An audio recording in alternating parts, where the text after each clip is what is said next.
Hello everyone, bonjour tout le monde. Welcome to EFA142 on this Tuesday, August 11th. Let's get this started. On equality for all, if you look at the grassroots things that I talked about in the past, equality for all, think about that for a second, just that term, equality. Imagine having the equality in life, of succeeding, of focus, of productivity, of everything endurance-wise. Imagine having that equality and how far you can go as a human being, right? And there's those that finally get it. Guys like me that took me 52 years to start looking into it intrinsically, and it's 53 years to kick it into gear. But it took me 53 years to understand this, right? So imagine if you had that equality, and it's free. It doesn't cost you nothing, right? And that's what I'm going to get into today, in a sense of why did I book routine medicals? Why did I, when I started this process, I started with booking medical appointments, and I kept doing them like routinely. I believe it's every 6 months, but don't quote me on that. But routinely, I just did my other one recently. And the reason why I did that is because of all this, right?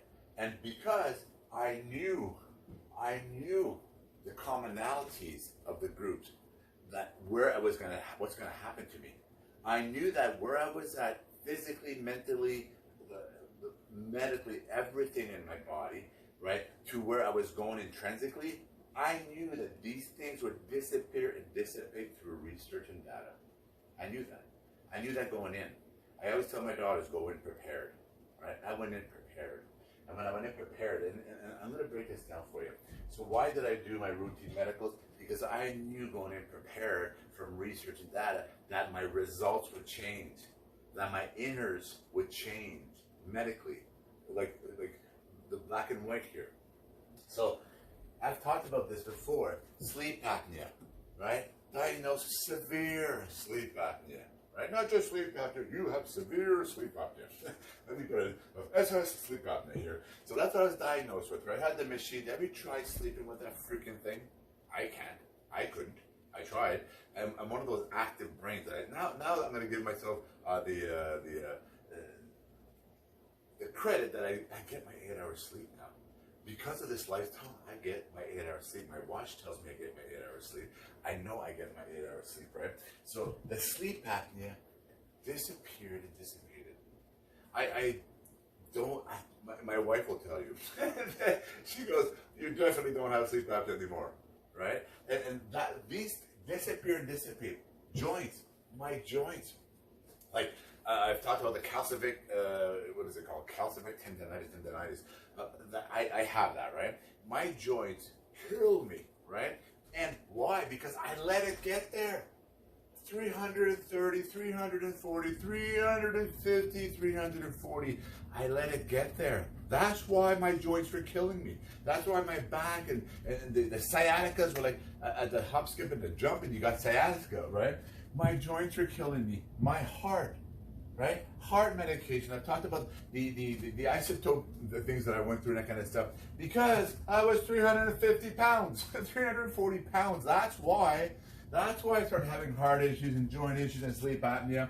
Fatty liver, right? You have a fatty liver. Hey, woohoo, right? Fatty liver. Then restless legs. My legs driving me nuts all the time, right? The restless leg, the tossing and turning. My wife will tell you I toss and turn like a fish sometimes, right? All these things were accumulating, right? The dam, the levee's about to break. You know, that Zeppelin song there.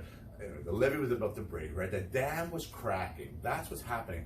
And you got the word Kerplunk here, and I'm going to get into that word. But the dam was feeling the pressure, right? And then, let's get personal here. IBS started having, like, what the... Seriously, I started having, and these are things you don't even talk about. Like, you talk with your doctor, like, no, you're freaking, you know what I mean? And then breathing, like they gave me the pumpers, and I had mild case of asthma, and I had these pumpers, and I had one for my nostrils, and I had one for my lungs. I have two different ones for my lungs and one for my nostrils. So here you go, 3 pumpers. Let's take the pumpers now, right? And then. Like, I can keep going on here, but these are the big ones for me. Like, big ones for me when I used to go to the 2 carpal tunnel operations on one hand and one on the other. And the electrocution, I used to do push-ups to get electrocuted. Like, all these things were adding up. They were adding up. And then the operations on the hand, and then the medication for all the other stuff, and the breathing that you're training. You're, oh man, like just going up and down the stairs, playing with my kids. You want to go play with them? No. I did not want to go outside and play with them. I'd go in the pool with them, had my drink in my hand. I was standing there in the pool. I went in the pool. I was standing in the pool, and I'm a kid. And people that know me, I'm a big kid, right? And I'm one the big kid in the pool that throws the kids and all that. That's me, right? But I was starting to feel it. I was really starting to feel it. My daughter's getting bigger, but now to ask my daughters, ask my daughters about doing laps and about doing, right? The magic is back. Like you what you had. And I'm talking to ones out there, and I know you because I talk to you guys all the time. Remember that body you had. Remember that physique you had. Remember the how great you felt. And men and women out there listening to understand here. Remember that those that lost it, and you know you lost it because look at yourself in the mirror. Mentally, you know you lost it. You're talking to yourself all the time, right? I was that guy. I was talking to myself. I was looking at myself in the mirror, and I was basically saying like, what the. Are you kidding me right now? Look at you. Like the IBS, the breathing, the sleep pattern, the joints, the heart, the fatty liver, the restless legs. Like, are you kidding me right now? I was talking to myself. Intrinsically, I told myself where I was going to go. I told myself where I was going to be. And mentally, physically, the mind's eye was seeing it. I saw myself where I look like today. And I saw myself in my 70s and 80s. And I saw myself old. I saw myself with gray hair, but really, really good. Really good shape, right? But spiritually and mentally, I saw myself that way. And call it what it is. And if you want to, again, by definition, intrinsic motivation, that's where it was at, right? So this is why I started doing my blood test, because I knew all these things were going to disappear and dissipate. Because from research and from data, and it's as old as time itself, although this research and data, but some of these institutions that have data, they have like 70 years of it upon thousands of people of data that they were living these kind of lifestyle. They still are. Some of these institutions have been out there for a long time, and they have the proof in the pudding. You don't have to research. Like really, if you wanted to go to those institutions, I'm telling you, the data is there, the proof is there, and these people live long lifestyle. And you'll hear these things. Oh yeah, but I tried it, and they had a heart attack. Yeah, because they're eating dirty food. It doesn't matter what you do. Whether this lifestyle, this lifestyle, this lifestyle, this diet, that diet, that diet. If you eat dirty food, and if you eat junk and processed and etc., you've heard of dirty vegans. You've heard of dirty ketos and that kind of stuff. That's what that is, because they eat junk. They just eat junk, right? So all these things, so the people that kept it 100 pounds off and more, those are the people I intrinsically, when I was looking at all that, those are the people that I looked at. I looked at those, because I've done all those diets and I've talked about this, and I knew that why I was doing all these medicals, because those that took 100 pounds off and more and never put it back on, that's who I started looking at. Not the ones like me in the past, up and down, 300 pounds, 230 pounds, 320 pounds, 250 pounds, 330, 40, 50 pounds. You know what I mean? That's what it was, right? But I looked at people that took it off and never put it back on. And then I looked at the commonality groups. I talked about that, the 6 groups on Earth. You've heard of your blue zones, that kind of stuff, and your Seventh-day Adventists in California, and the people that eat the least.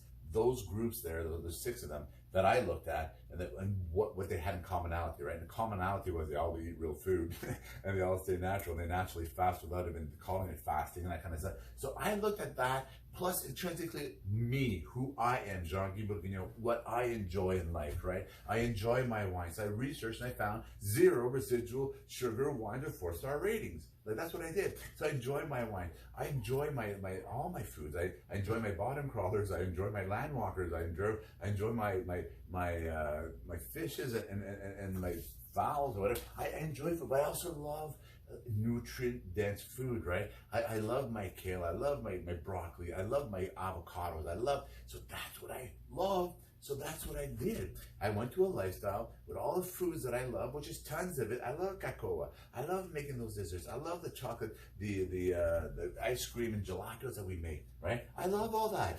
So I love the things that I love fall on the menu, and it's all real, or as real can be, right? I tell people, these big strawberries that we buy, right? Half of them are not even real with nutrients. Like, we're knowingly buying food that's not even good for you. Right? Or it's processed or whatever, right? So I try to stay as real can be. Those that know me, the OMAD, I only eat one meal a day now, but that's what happened by eating real food and real nutrient dense food and filling myself with good water and that kind of stuff. That's what happened. I just naturally went down to 1 meal a day and all these things. So the Kerplunk, why the Kerplunk? The Kerplunk is because that game Kerplunk, when you start pulling the pins and the marbles fall and things start building up, that's what happens, right? As you start pulling the pins, the marbles start falling. And that's what was happening to me. All these things were all these pins being pulled. All these pins were being removed, and all these marbles are starting to fall, the aches, the pain, right? And I'm going to talk about the 20, 30, and 40-year-olds out there on the Kerplunk mindset. Don't accumulate it. Going back to equality for all, if you can build that equality, don't accumulate it. Don't become that person. Trust me on that. Don't, because I still have the joint pains. I still have the joint pains that are dissipating, but it's still there, and it's going to take me time to clean out this body. Right? It's not an overnight thing. It's been 14 months. But imagine if you did this for a lifetime. Imagine the productivity. Imagine the focus. Imagine whether in business and family and life and spirituality and whatever you choose to live. Could you imagine if you were like this? Disease-free, wellness, right? Like if you look at health and wellness, defined as like it's a disease-free lifestyle. If you want a disease-free lifestyle, don't start at 53. Start here. And I talked about this before when I used to be 222 in RIP and 235 in RIP and running marathons in 1998 and teaching hand-to-hand combat and used to force for the province of Ontario. And I did so much of all that stuff, right? I used to be that guy, right? But I was also eating a lot of junk food. I was also an insulin body. I'll guarantee you I never went into autophagy. Guarantee you I never went to autophagy. Other than when I did do a lifestyle, it was almost a ketosis lifestyle, right? I would go into autophagy, but I didn't like it at all. At all. Hence, it wasn't real. It wasn't realistic. What I live, it's absolutely realistic. It's totally free. Doesn't cost you nothing other than it's going to give you everything. It's going to give you everything. Jean-Guy Bourguignon, equality for all. And that includes you.